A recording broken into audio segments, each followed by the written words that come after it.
नमस्कार मित्रांनो, सातारा सखी या आपल्या यूट्यूब चॅनलमध्ये आपले खूप खूप स्वागत आहे. आज आपण जाणून घेणार आहोत दत्तभावनी म्हणजे काय, तिचे महत्त्व काय आहे आणि अनेकजण ती 52 वेळा म्हणण्याचा सल्ला का देतात. तर सर्वप्रथम एक गोष्ट समजून घेऊया की दत्तभावनी ही भगवान श्री दत्तात्रेयाची भक्ती व्यक्त करणारी एक अत्यंत लोकप्रिय स्तुती आहे. अनेक भक्तांच्या मते तिच्या नियमित पठणामुळे मनाला शांती मिळते, आत्मविश्वास वाढतो आणि ईश्वरावरील श्रद्धा अधिक दृढ होते. आता प्रश्न येतो की 52 वेळाच का म्हणावी? कारण याबाबत कोणत्याही प्रमुख धर्मग्रंथात किंवा सर्वांसाठी बंधनकारक असा नियम दिलेला यात नाही. कारण यात काही दत्त परंपरामध्ये आणि गुरुपरंपरेत श्रद्धेने 52 गुरुवार किंवा 52 वेळा दत्तभावनी म्हणण्याची प्रथा आढळते.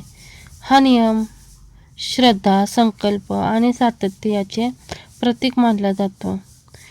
अनेक भक्तांचा असा अनुभव असतो की नेहमी दत्तभावनी म्हणल्याने आपले मन शांत राहते, आपल्याला नकारात्मक विचार आपल्या मनात येत नाहीत, सकारात्मक आपल्याला ऊर्जा मिळते, संकटाचा सामना करण्याची मानसिक ताकद आपल्यात वाढते आणि भगवान दत्तात्रेयांवरील विश्वास आपला अधिक दृढ होतो.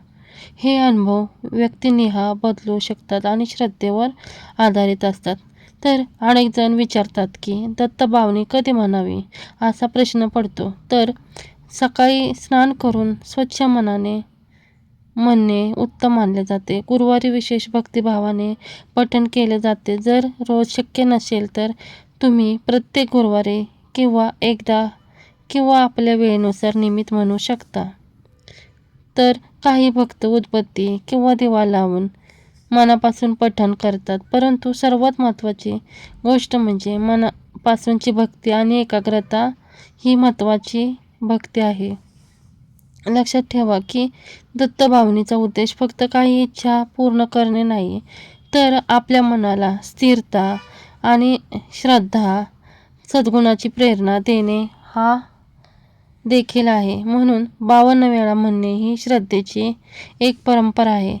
सर्वांसाठी ही बंधनकारक नियम नाहीत, तर नियमित आणि भावपूर्वक केलेले हे पठणच अधिक महत्त्वाचे मानले जाते. शेवटी जर तुम्ही दत्तभक्त असाल तर कमेंटमध्ये लिहा, श्री गुरुदेव दत्त. व्हिडिओ आवडला असेल तर सातारा सखीला लाईक, शेअर, सबस्क्राईब करायला विसरू नका. आध्यात्मिक माहितीसाठी आपल्या चॅनलला सबस्क्राईब करायला विसरू नका. श्री गुरुदेव दत्त.